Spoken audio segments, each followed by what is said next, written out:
Ever watched a movie so strange you felt like it was never meant for a crowd? These are the B-movies that crawl out of forgotten shelves, late-night cable slots, and dusty VHS memories.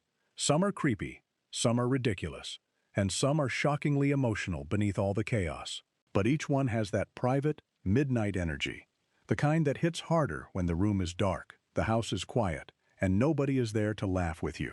15. Hybrid, 1997. Some movies do not creep into cult history because they are polished. They survive because they feel like something discovered in a forgotten video store after midnight.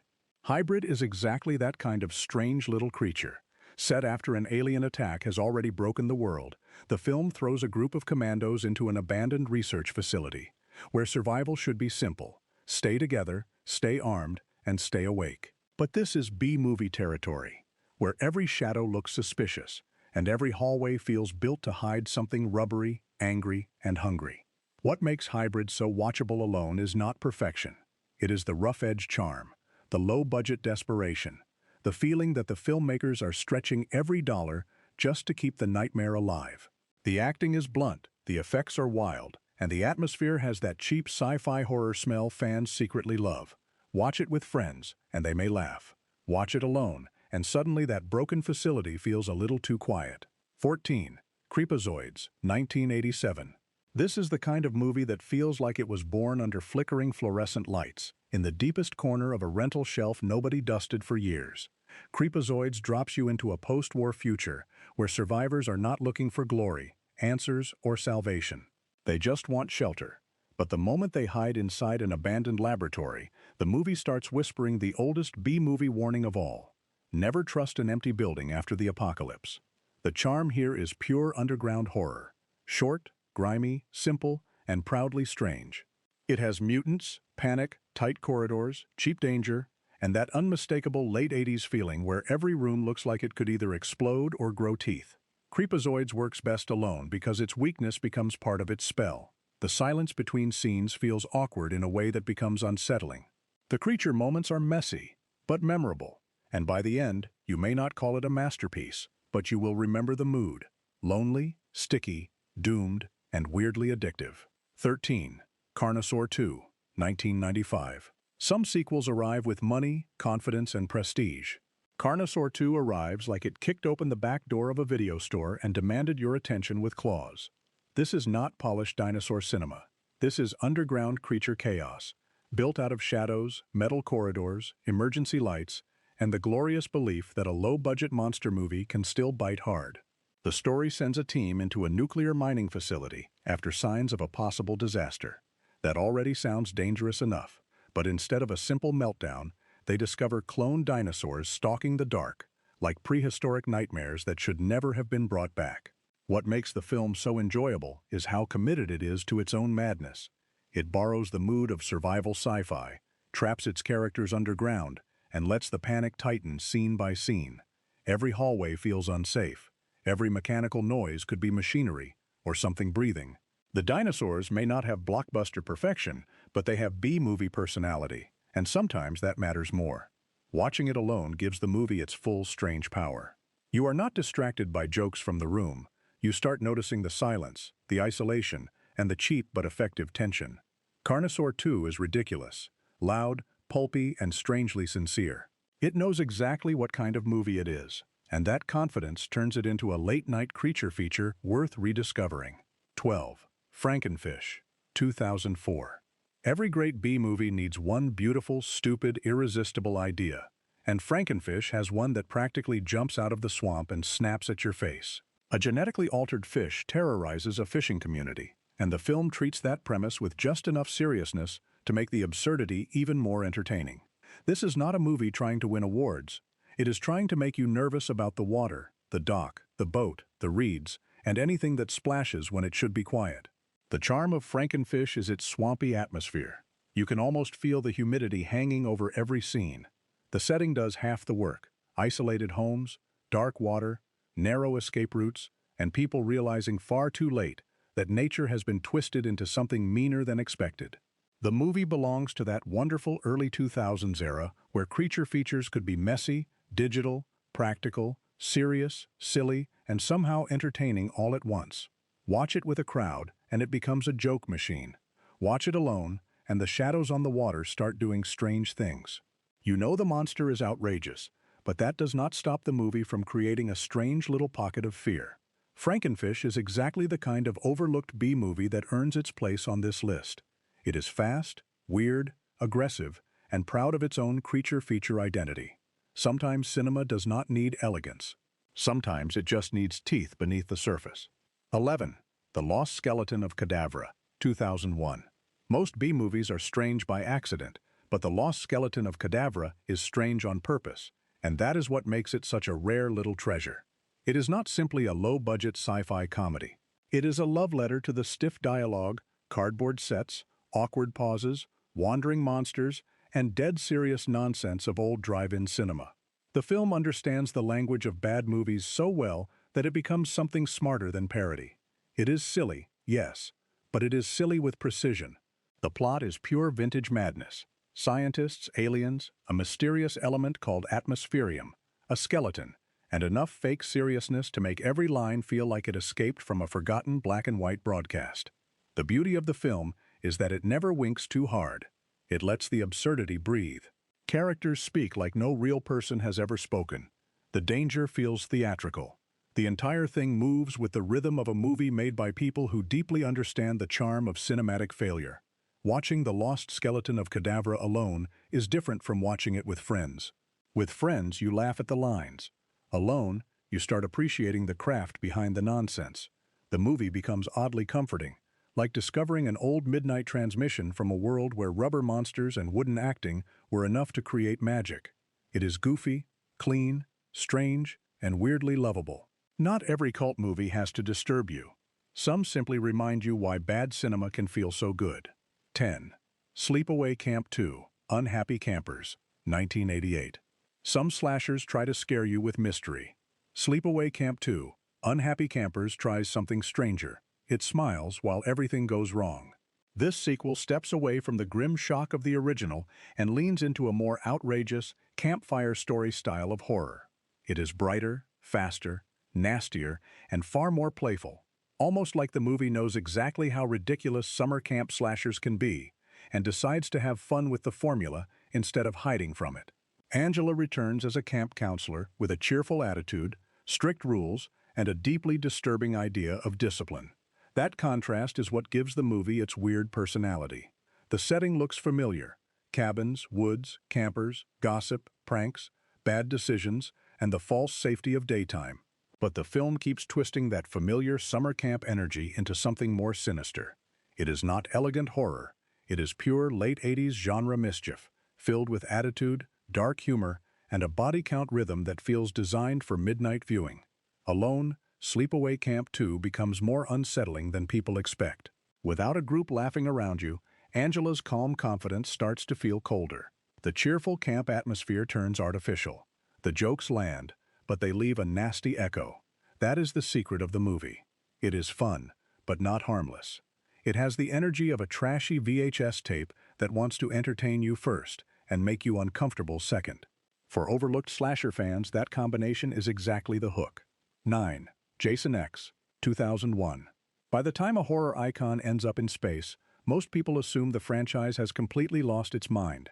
Jason X proves that losing your mind can sometimes be the best creative decision left.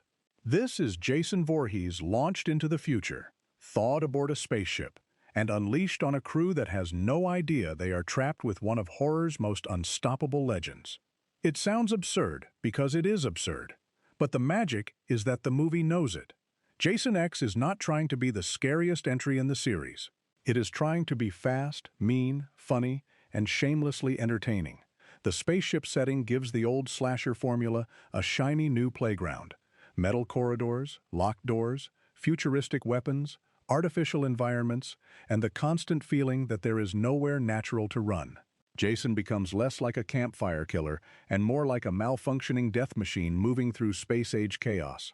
The film has wild set pieces, dark comedy, and one of the most ridiculous upgrades in franchise history. Watch it alone, and the comedy does not erase the isolation. Space is cold. The ship is sealed. The victims are surrounded by technology.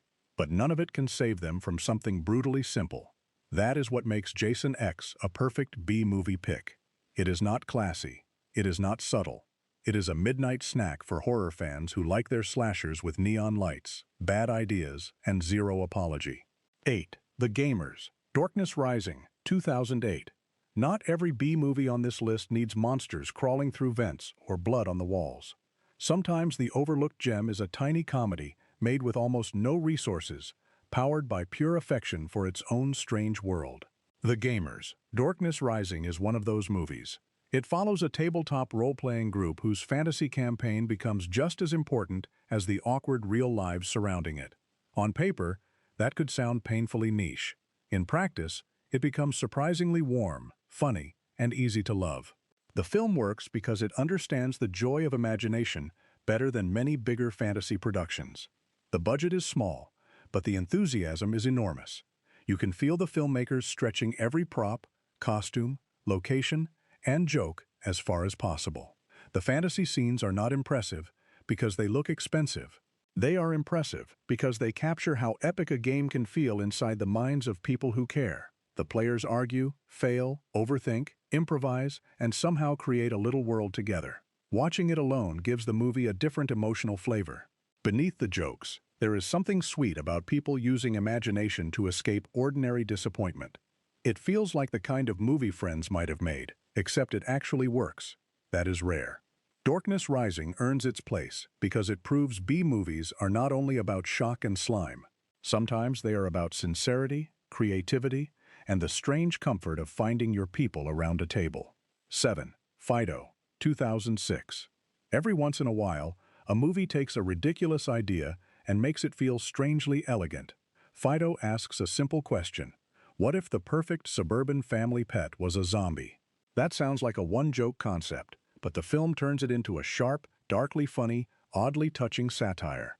It imagines a world where humanity survived a zombie outbreak and then did the most human thing possible: turned the undead into servants, status symbols, and household accessories.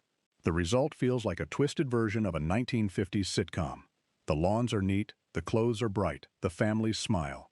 And behind all that cheerful order, there is a deeply uncomfortable system built on control, fear, and denial. Billy Connolly gives Fido a surprising amount of tenderness, turning a chained zombie into something almost innocent. The friendship between the boy and his undead companion becomes the emotional center of the film, and that is where the movie becomes more than a joke. Watch Fido alone, and its sweetness gets darker. You start noticing how cruel the perfect society really is. The comedy still works, but it has teeth under it. That contrast makes the film memorable. Cute but creepy, funny but sad, absurd but weirdly believable. It is a B-movie with polish, heart, and a wicked little brain. In a list full of monsters, Fido stands out because its monster may be the most human character in the room. 6. Dagon, 2001. Some horror movies do not attack you all at once. They pull you slowly into wet streets, rotting buildings, strange faces, and the terrible feeling that the town itself is watching. Dagon is that kind of nightmare. Directed by Stuart Gordon, the film turns a boating accident into a descent through a decaying Spanish fishing village where something ancient, hungry, and inhuman has taken root. From the moment the characters step ashore, the movie feels wrong in the best possible way. The setting is the star. Rain falls. Stone streets twist. Doors close too quickly. Locals stare a little too long. The sea is never just the sea. It feels like a doorway to something older than language. Dagon carries the flavor of Lovecraftian horror without needing huge spectacle. Its power comes from atmosphere, from the sensation of being trapped in a place where every answer only makes the truth worse. The low-budget texture actually helps. The village feels grimy, physical, and diseased, not polished into safety. Alone, this movie becomes deeply effective. You hear the footsteps. You feel the damp air.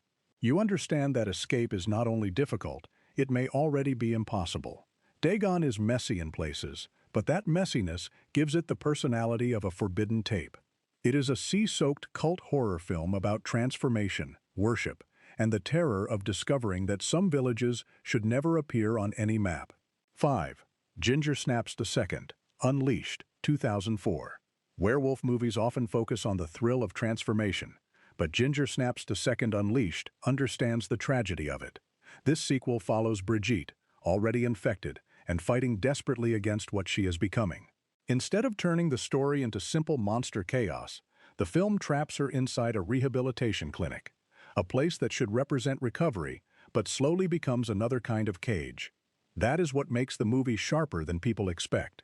It is not only about a creature outside, it is about the one growing inside. The atmosphere is colder and more isolated than the first film. Hallways feel clinical, rooms feel watched. Every conversation carries suspicion. Brigitte's condition becomes a countdown, and the movie uses that pressure beautifully. She is not a superhero. She is scared, exhausted, and trying to stay human while her body betrays her. That emotional tension gives the horror real weight. The werewolf threat is frightening, but the deeper fear is losing control of yourself and having no one fully believe what is happening. Watching Ginger Snaps 2 alone makes its loneliness hit harder. The film feels trapped inside Brigitte's panic. The dark humor is still there, but it is thinner, sharper, more bitter. This is a B-movie sequel with genuine mood and character underneath the genre skin. It deserves more attention because it proves teen horror can be strange, sad, vicious, and emotionally bruising without losing its cult edge. 4. Chocolate, 2008. Some overlooked B-movies earn attention through monsters. Chocolate earns it through impact. This Thai martial arts film is built around a simple but electrifying idea. A young woman with extraordinary fighting ability goes after the criminals who owe money to her sick mother. That setup gives the film an emotional engine before the action even begins. It is not just about revenge or spectacle. It is about loyalty, survival, and a daughter stepping into danger because love leaves her no other choice. The star attraction is Jija Yanin, whose physical commitment gives the movie its pulse. The fights feel dangerous because they often look dangerous. Bodies hit walls, signs, tables, railings, and floors with a force that modern polished action sometimes hides. There is a rawness here that makes every sequence feel alive. The choreography is not just clean movement, it is character expression. Her fighting style feels instinctive, reactive, almost like she is learning the world through motion and pain. Alone, Chocolate becomes more than a martial arts showcase. You feel the loneliness of the mission, you feel the pressure of every debt collected, and every enemy provoked. The movie has melodrama, yes, but that emotion gives the action meaning. It may not be a horror film, but it belongs on this list because it has the same Midnight Discovery energy. Low budget, intense, slightly rough around the edges, and unforgettable once it starts moving. By the end, the bruises feel real. 3. The Blood of Heroes, 1989. Some post-apocalyptic movies build huge worlds with armies, cities, and endless explanations. The Blood of Heroes does something better. It gives you dust, sweat, scars, hunger, and a brutal sport played with a dog skull. That single image tells you everything about the world. Civilization is gone, but competition remains. Glory remains, pain remains, and in that ruined landscape, a group of traveling players chase the dream of reaching the league in the city, where their violent game might finally mean something. Rutger Hauer gives the film its weary soul. He does not play the hero like a shining warrior. He plays him like a man carved down by survival, someone who has lost enough to understand the cost of hope. Joan Chen brings fire and hunger to the story, turning the underdog dream into something emotional rather than ridiculous. The sport itself is strange, savage, and unforgettable. But the reason the movie works is that everyone inside it treats the game like religion. Watching The Blood of Heroes alone lets the world settle around you. The silence feels dry. The violence feels ritualistic. The dream of the city starts to matter, even when the premise sounds insane. That is the magic of the film. It should be silly, but somehow it feels honest. It is a grimy, heartfelt B-movie about ambition after collapse. And once you accept its world, you may find yourself caring far more than expected. 2. Death Dream, 1974. Some horror films shout.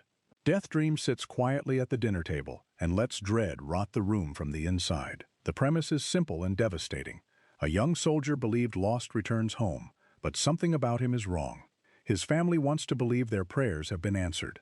They want the impossible gift of his return to be real. But every scene makes it clearer that what came back through the door is not the son they remember. This is where the movie becomes more than a genre curiosity. Death Dream uses horror to explore grief, denial, war trauma, and the terrible emotional bargain families make when they refuse to face the truth.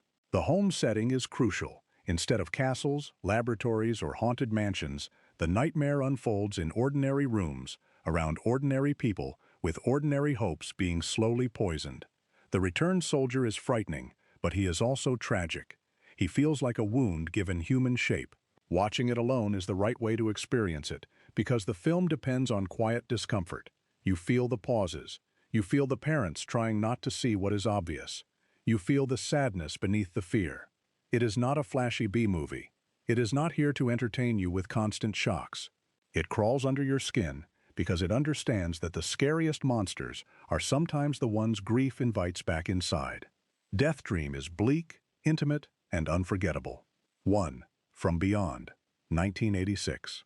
At number 1, we arrive at a movie that feels less like a story and more like a forbidden experiment left running in the dark. From Beyond is pure cult cinema.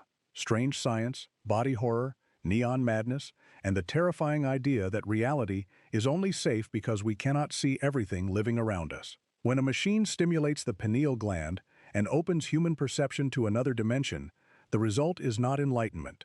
It is hunger, mutation, obsession, and a nightmare that glows in unnatural colors. Directed by Stuart Gordon and starring Jeffrey Combs and Barbara Crampton, the film has that perfect 80s horror texture.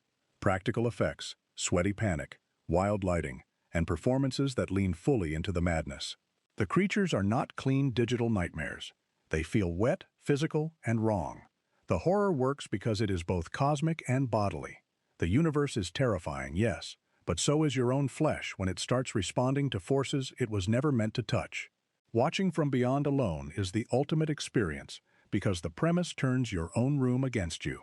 The movie asks a horrible question. What if the air around you is not empty, only unseen? That thought lingers after the credits. It is colorful, grotesque, intelligent, and completely unashamed of its excess. This is the B-movie at its most powerful. A film that looks outrageous, feels dangerous, and leaves you wondering what might be staring back from just beyond perception. So there you have it. 15 overlooked B-movies that prove strange cinema does not need a massive budget to crawl into your memory. Some are creepy, some are chaotic, and some are far better than their reputation suggests. But each one has that midnight magic. Watch them alone, turn the lights low, and let the weirdness do its work.